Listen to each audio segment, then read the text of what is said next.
you're so awesome, man. Thank you so much for coming, talking to us. I'm gonna move this a little this way so we see both of you. Thank you so much for doing this. I really appreciate, man. You're awesome.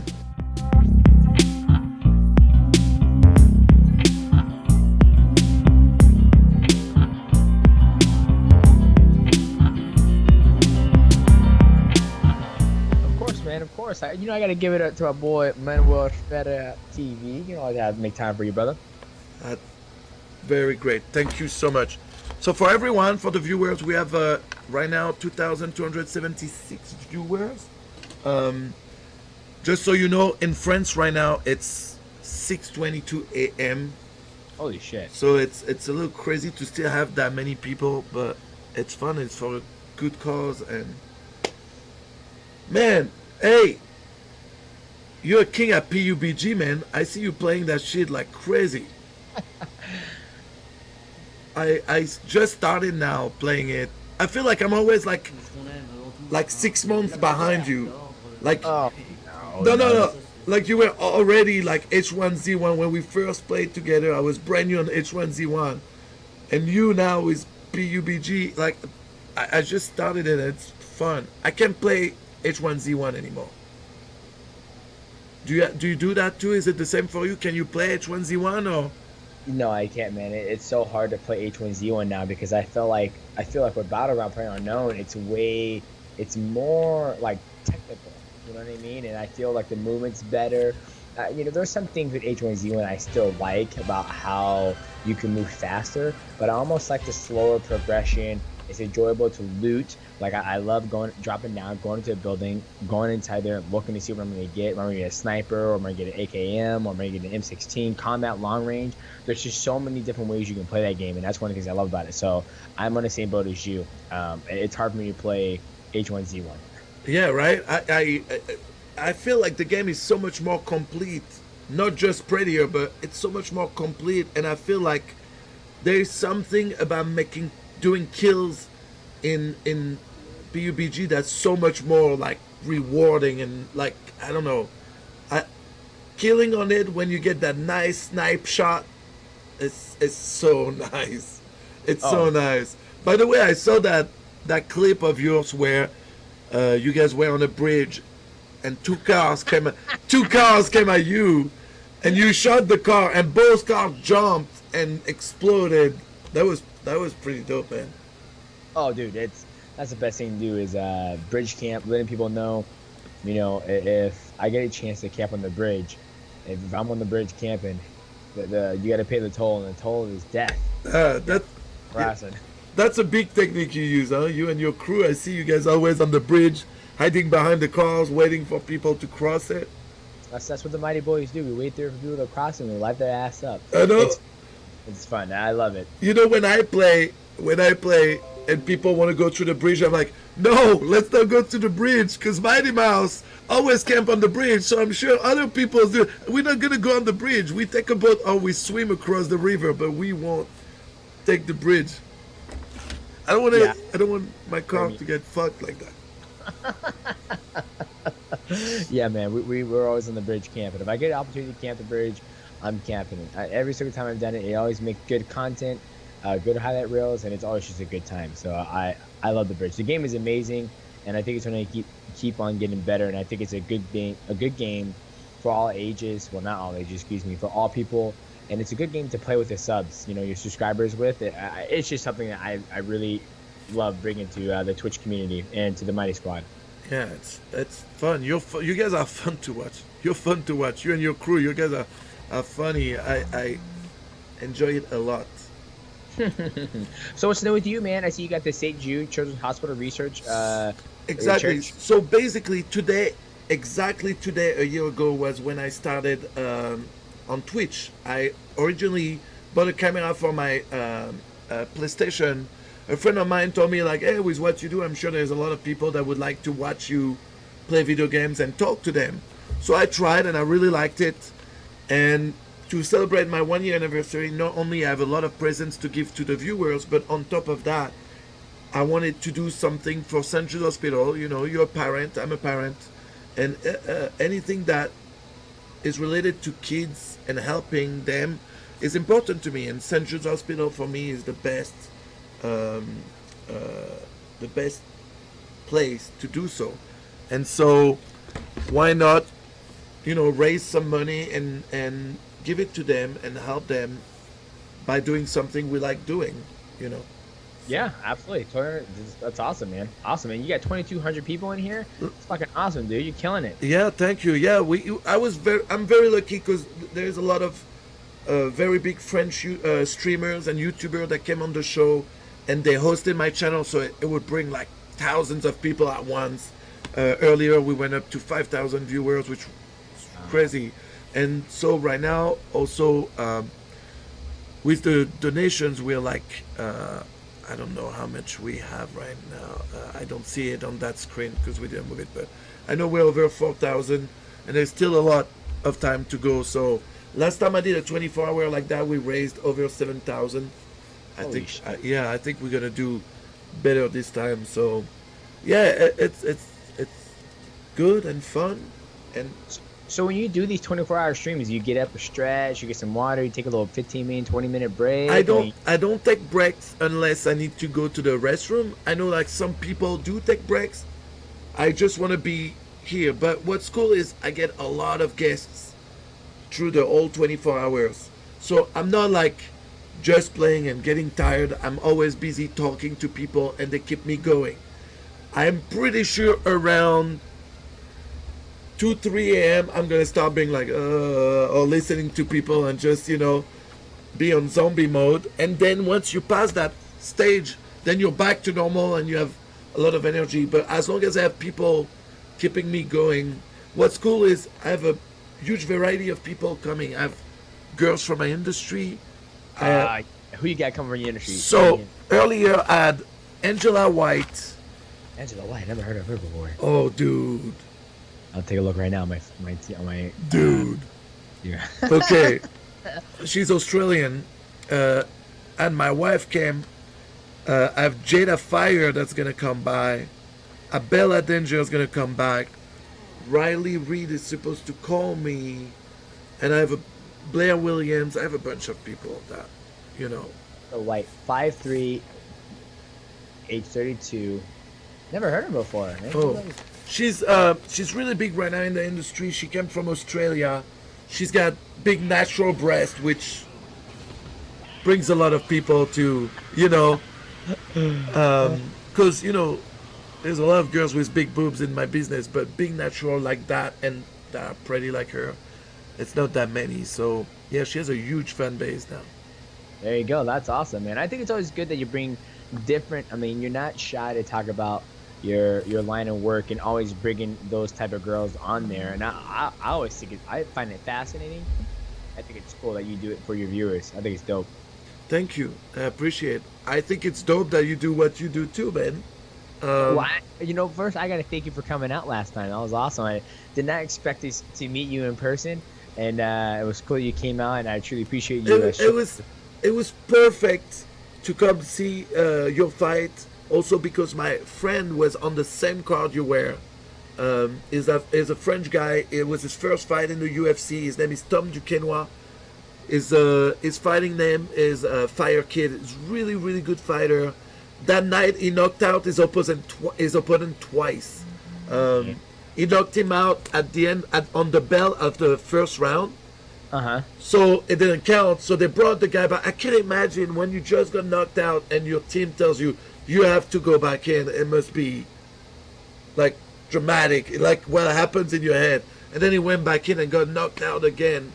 It was rough to watch, you know. But my friend won. He was very happy. And then you won, which was incredible fight, by the way. It was such a fun night of fight, man. And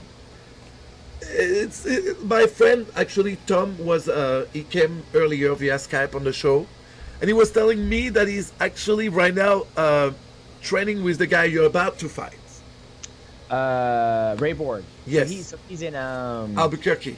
Albuquerque. Okay, Yeah. He trains at Craig Jackson. So, yeah, he was telling me like It's all love. I love Demetrious. I'm a big fan. He's like, but he's my teammate, so I have to, I was, I could tell, like, because I told him you would come by later, and he was like, yeah, it's all love. It's my teammate. I'm helping him. I'm like, Of course, man. yeah. He's got to go for his teammate, especially, I fought Greg Jackson so many times. His guy, John Dodson. Yeah, Dodson, yeah. Now I'm fighting Ray Borg, and Ray Borg's originally from a different camp. He started training there like after 2 fights or whatever. So, but yeah, man, training for him, it's going good. And today was a long day. Now I'm happy to be home, had dinner. Now I'm just on here chilling with you guys. So cool, man. How many hours do you train a day during camp? it all depends. Like today, I probably trained for about definitely 2.5 at night. And then today morning session was probably about, I would say hour. Okay. So today was 3.5 hours, and it's not 3.5 hours of like just intense grinding, like the morning session is probably like maybe 35 to 40 minutes grinding, just hard heart rate 187. And then tonight was, a pad. So that was about, 25, 29 minutes of hard. And then you had drilling, I probably threw like maybe fucking 100 to 200 head kicks today. So it literally all just depends on like the days it is. Oh wow, that is crazy. I don't know how you guys do it. I'll never say it enough. Like I'm not a fighter. First of all, I'm French. We don't fight. We're lovers. We're lovers.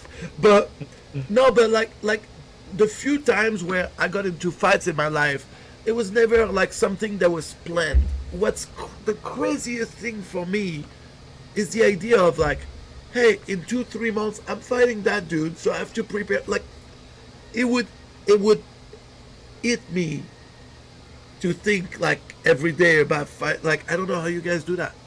I don't know. I think honestly, like, you forget about you even fighting. Like that's one of the things I love about streaming and playing video games, because literally I just forget about that I'm fighting. And I don't like hurting people. I do love competing. Of course. But I truly forget about fighting when I'm in my DX racer chair, when I'm with the kids, hanging out. And then when it comes closer to the fight and it's like a week out, then you start getting a little nervous. And when you get there, it's all fucking business. That's how you pay your bills. And I just go out there and do my thing. And after the 5 rounds or 4 rounds or how many rounds are over with, it's so nice just to be done with it and relax, get back home, see the kids, and just relax and have a beer. Yeah. That's crazy. How did you start streaming? What made you like, hey? Yeah, it's funny. I was, when I had my firstborn, I was rocking him in bed, and I was like, man, I should be on my phone right now just watching stuff. And somebody goes, you can watch people play video games on Twitch, right? And I was like, really? I was like, no fucking way. I was like, yep. So I went on Twitch and I started watching a guy play Mega Man X, old school Super NES game back in the 90s. I was watching a guy play that, and I was like, holy fuck. I was like, oh, that's cool. A couple months passed by. I started playing PS4, and I was, just doing my thing. And my wife goes, you should look to stream on Twitch. It'll be a great way for you to, just like you're a big public figure, to interact with your fans on a different level. Like, I'm pretty sure, if next time you work with some of the women in your industry and they didn't know anything about your gaming addiction, you're like, yeah, I love playing video games. It's one of the best things. It's one of the things I love doing. They would be in shock. So I found another way to interact with my fans on the different platforms. No, that's great. Yeah. For me, I would never know that you would play video games unless I found you on, Twitch. So that's how it came to me, just streaming and interact with fans at a different level. Yeah, that's so cool. That is so cool. So, like the first time, I remember the first time I found like you were on the. I found your stream because you were on the Twitch front page, and I'm like, and I was like, no way. So I clicked on it, and I remember asking the question that you don't ask.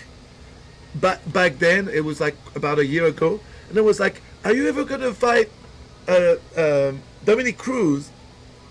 And all your chat, they started putting the shame logo, and I was like, what does that mean? Like, I was like, is it? And then that's how it started talking with your moderator Joe Hudson, and it was like, yeah, we don't ask that question. I was like, oh, I'm sorry, I didn't mean to, what's funny also is that I started watching Game of Thrones only a couple of weeks ago, and Oh, and yesterday I watched the episode with the Queen and that lady that says shame with the, and I was like, oh, so that's where that's from. Like, I didn't realize until then. But anyway, no, it's I agree with you. It's a great way to communicate with your fans and to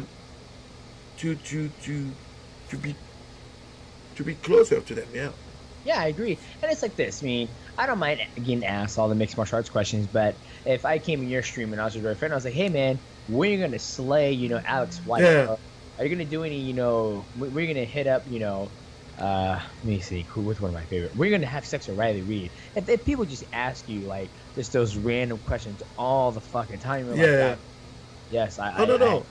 you know what I mean? And I get those a lot. And the when we played H1Z1 together, we had that talk where like Yeah, people come to your stream and they ask you the same question over and over. It gets old. Yeah. It gets old. How does it feel to how does it feel to be called the GOAT? Man. It feels just like any other day. I nothing feels different, to be honest with you. I mean, that's Yeah. something that people call you the goat. People call you the goat of one of the. Well, yeah, but I do porn. Like you're doing something that's, I mean, the greatest of all time. That's no joke. Like, I mean, I know, but you're slaying woman after woman. You gotta for like 55 minutes, and I had to talk to a friend the other day, and he goes, "Dude, I don't know how these porn stars can handle it. Like, I'm like a 25-seconder." My friend, not me. Not me. we all have a friend like that. And I was like, dude, you gotta take it slow. You gotta take it slow. You gotta do a little foreplay. You gotta, if you're about to go, you gotta stop it, do something else. You know what I mean? It's true. So yeah, I think everything has its own talent and own specialty. And I just been doing it for a long time, and people just see me as the goat, and which is cool. I'm not gonna turn that down. But of course. But people's perception. how could I not see you as the GOAT? I mean, for a while, Anderson Silva was considered the GOAT. And yeah, now it's just, your record just speaks for itself. Yeah, Honestly. You got John Jones back now, and John Jones is, beat a lot of people. Just beat up Daniel Cormier for the second Yeah. time. He finished him, looking very impressive. So hopefully he can keep his head on and make right decisions, and hopefully he can live up to his potential. Yeah, I'm a big fan of John Jones too. I think that was a crazy fight. I didn't expect the fight to end like this or this early in the third round. But I was very sad for Cormier too, because like I'm a fan of Cormier too. Like I don't know, I don't know. You know how it is. Like I mean, like you watch fight, and it's always hard when there's two guys you like. Oh, absolutely. I mean, and it was a hard loss for Cormier because he was a champion for a long time.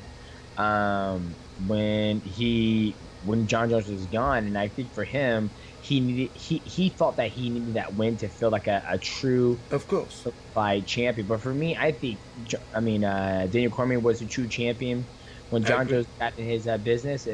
Got in his legal troubles. Daniel Cormier was there. He defended the belt. He wore the belt proudly.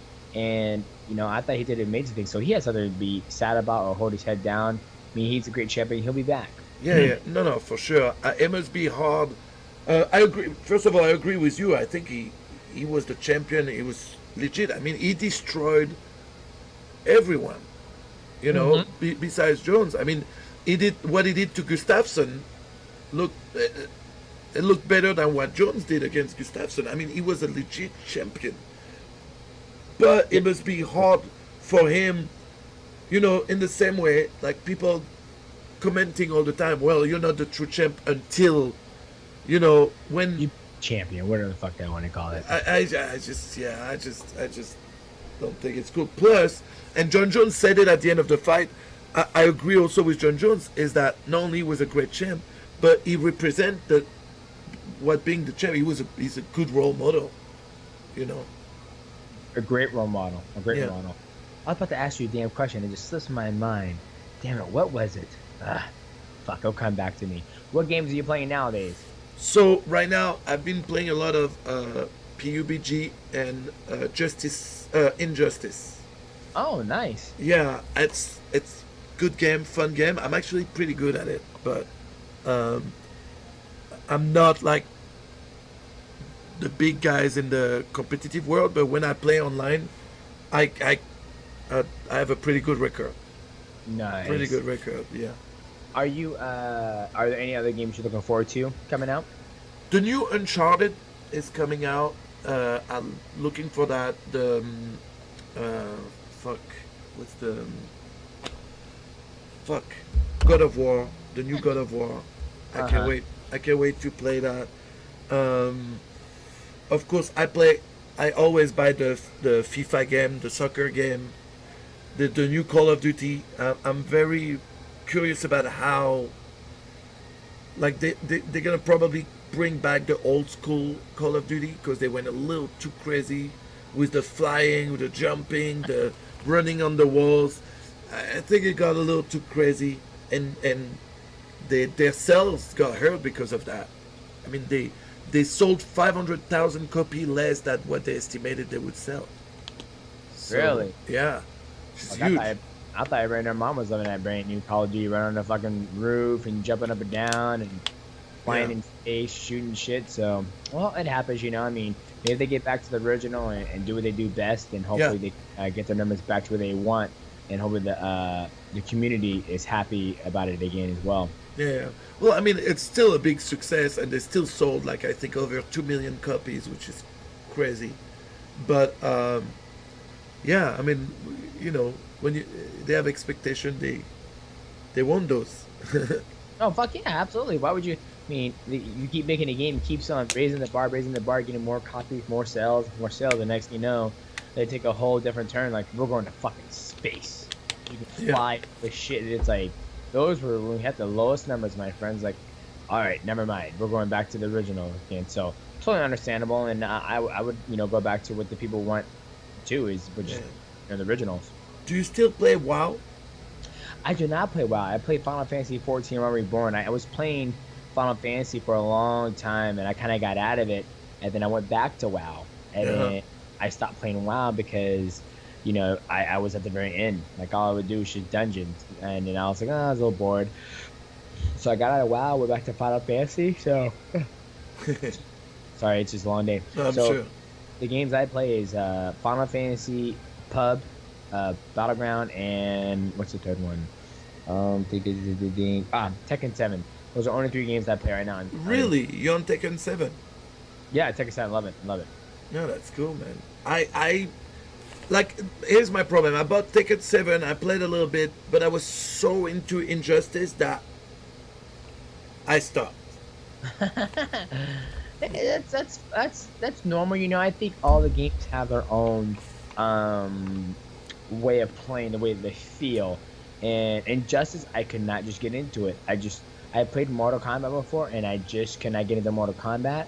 And I know Injustice is pretty much ran off the same, what's it called, engine as it's made by the NetherRealm, I think it's called, right?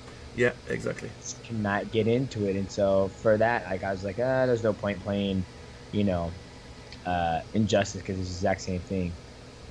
Yeah. I was always, actually, when I started on Twitch, I was on Mortal Kombat XL, and Injustice was one of the games I was waiting to come out for a while. I was trying to get a beta so hard, but it was almost impossible. They're hard as fuck to get better at, and it's people are always getting better, and they bring new people in and new characters. But I think the concept is cool with the superheroes, so it's awesome. Are you gonna go to TwitchCon this year? I am going to TwitchCon. Are you? I will be at TwitchCon. Plus, it's in LA this year, so it'll be easier for me because San Diego was a kind of a pain for me. But last year you went to the H1Z1 Invitational, right? Yes, I did. I'm not sure if I'll be competing in it this year, but we'll see. I mean, we'll only see when I get there. We'll see what happens. Yeah.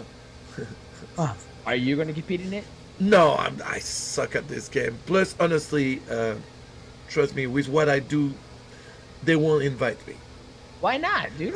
Listen, it's still the same thing, like I feel like maybe if I was great at it, maybe, but a lot of those companies don't want the association with the business I do.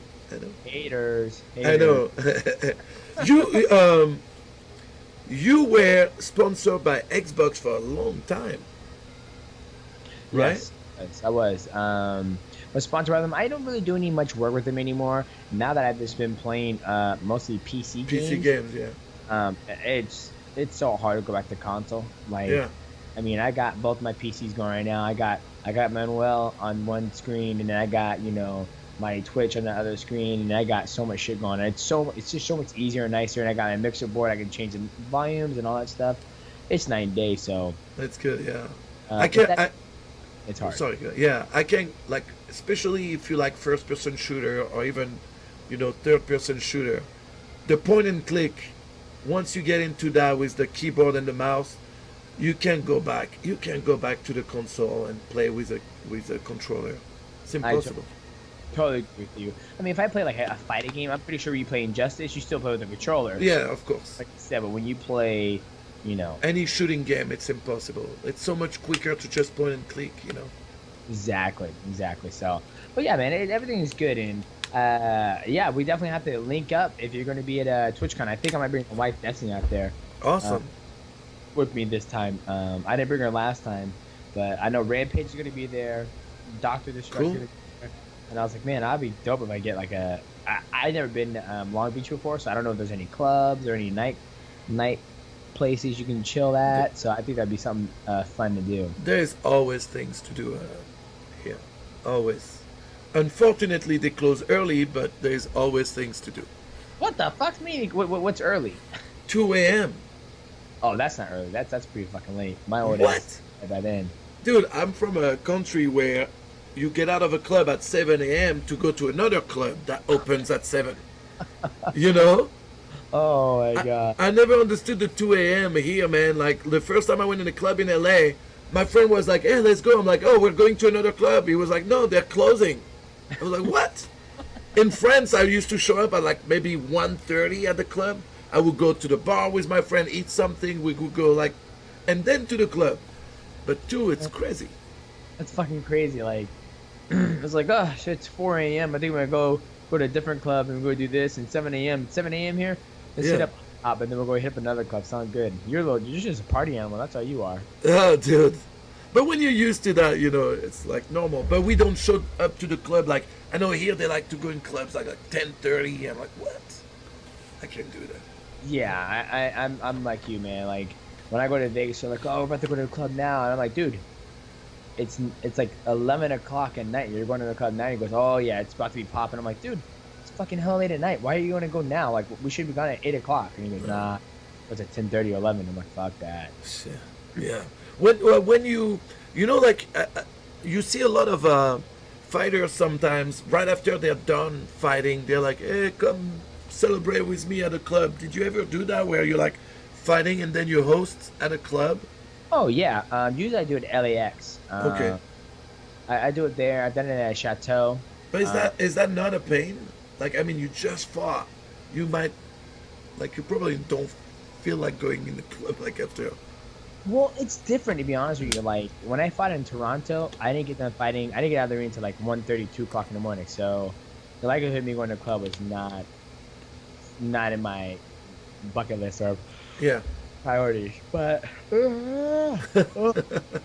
but like, after I fought in Kansas City, the fight started at like 6, got done at 6 or 8 o'clock. See that? If I had a after party, I did after party at the what's it called?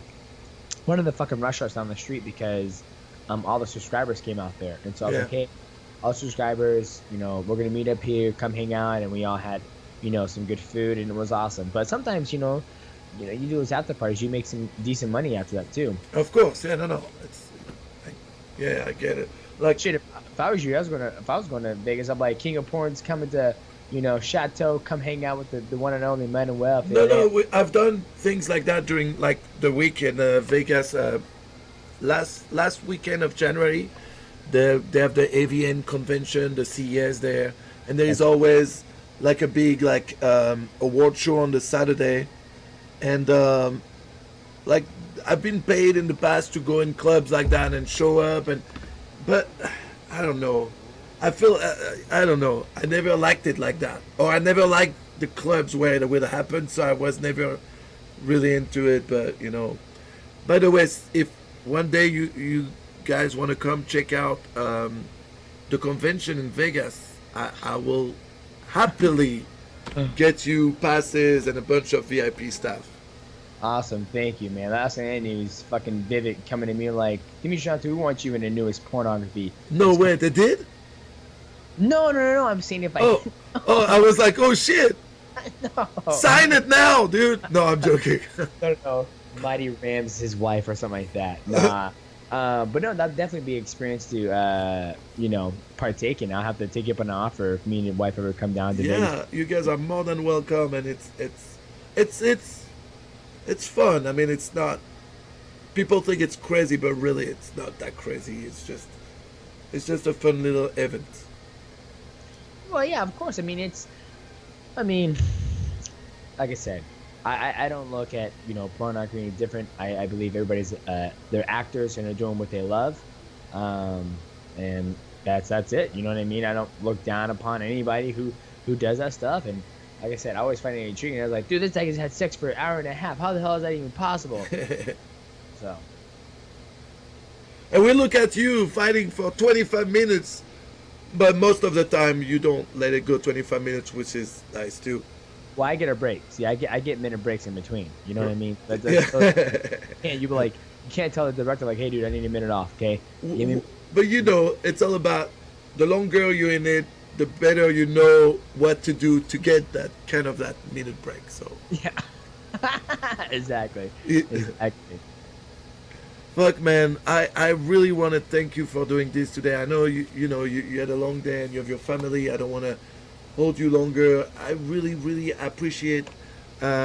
Si vous voulez suivre notre ami Demetrious Johnson, it's your Twitch channel is Mighty Mouse UFC 125 UFC.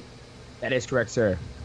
Donc n'hésitez pas à suivre la chaîne de Demetrious Johnson, Mighty Mouse, champion flyweight UFC, Mighty Mouse 125 UFC. On vous met le lien sur le chat. We're putting the link on the chat. Don't hesitate, please.